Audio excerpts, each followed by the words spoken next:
Vì sao Thuần Huệ Hoàng Quý Phi không được phụ tán vào vụ lăng của Càn Long? Tuệ Hiền Hoàng Quý Phi, Triết Mẫn Hoàng Quý Phi, Thục Gia Hoàng Quý Phi qua đời trước Thuần Huệ Hoàng Quý Phi và về sau có lệnh ý Hoàng Quý Phi đều được phụ tán vào vụ lăng.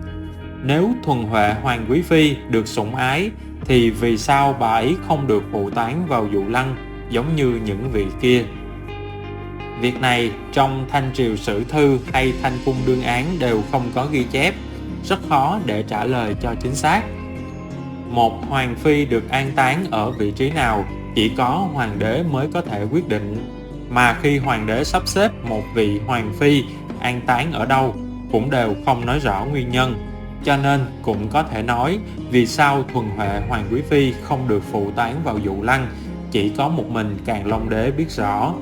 Chỉ có ông ấy mới có đủ uy quyền để giải thích. Nhưng trải qua một quá trình nhà nghiên cứu từ Quảng Nguyên tìm hiểu thì cuối cùng ông cũng ngộ ra đạo lý bên trong. Bên trong địa cung của Dụ Lăng tổng cộng có 7 khoảng trống để quan tài. Nói một cách chính xác hơn thì 7 chỗ quan tài này đủ để táng 7 người. Nhưng mà hiện tại bên trong chỉ có 6 vị. Năm Càn Long thứ 17 an táng Hiếu Hiền Hoàng hậu, Tuệ Hiền Hoàng Quý Phi, Triết Mẫn Hoàng Quý Phi. Năm Càn Long thứ 22 an táng Thục Gia Hoàng Quý Phi. Ở chính giữa chính là quan tài của Càn Long Đế.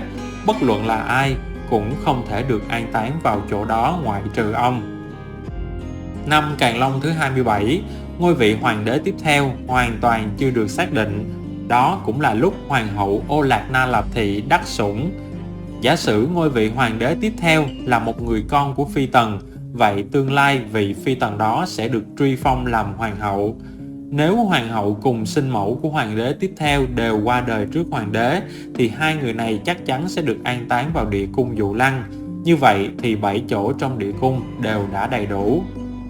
Cho đến năm Càn Long thứ 27, sau khi Thuần Huệ Hoàng Quý Phi qua đời được 2 năm thì bà được an táng vào Phi Viên Tẩm, địa cung Dụ Lăng, phải giữ lại hai vị trí còn trống này.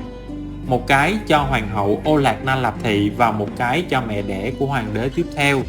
Nếu trước đó không dự trù đến tình huống này, đem Thuần Huệ Hoàng Quý Phi an táng vào địa cung thì khoảng trống trong địa cung chỉ còn có thể đặt được một quan tài nữa mà thôi.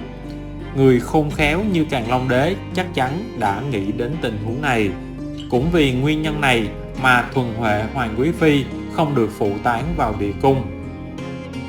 Về sau, con trai của lệnh ý Hoàng Quý Phi là Hoàng Thập Ngũ Tử Vĩnh Diễm được bí mật lập làm Hoàng Thái Tử vào năm Càn Long thứ 38.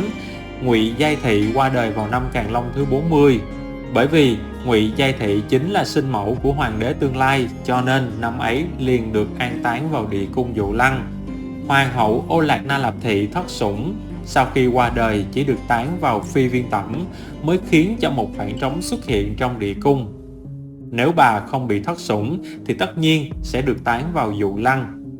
Cho nên mới nói không phụ tán Thuần Huệ Hoàng Quý Phi vào địa cung Dụ Lăng mà chỉ tán vào Phi Viên Tẩm, cho thấy Càn Long suy nghĩ thấu đáo, xử sự chu toàn.